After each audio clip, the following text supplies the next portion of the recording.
the process, right, is to read and understand the passage. The passage is either going to be a set of facts or it's going to be an argument.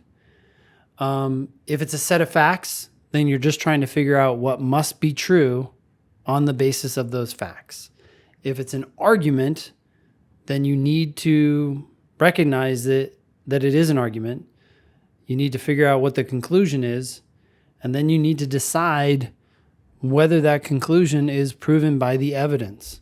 And in most cases, it's not.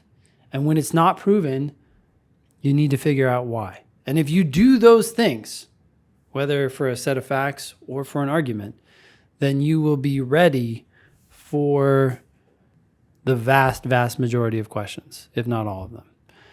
That is what we typically mean by predicting, right? If you can figure out that it's an argument and you can figure out what the conclusion is and you can figure out why that conclusion isn't proven by the evidence in the passage, then you've essentially predicted the answer. Now, I realize they're not necessarily going to ask you what is wrong with the argument. What's the flaw? They could ask you how to strengthen the argument or whatnot.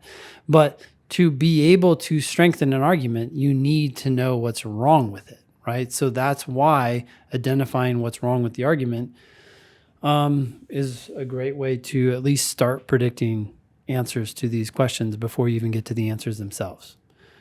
It can sound a little technical. Oh, I got to find the conclusion. Oh, I got to figure out whether the evidence proves that conclusion. But it doesn't, when it comes to actually putting that into practice, it doesn't have to be so technical. It's just more a question of what's wrong with what this person is trying to argue for, right? Why can they not prove this conclusion?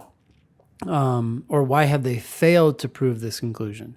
Now, if they turn around and do actually prove it, if you're like, given the evidence they provided, I now believe the conclusion has to be true, assuming that the premises are true, then you're probably going to be asked something else, like what's a parallel argument, or what's the conclusion of this argument, or what's the role of this claim in this argument.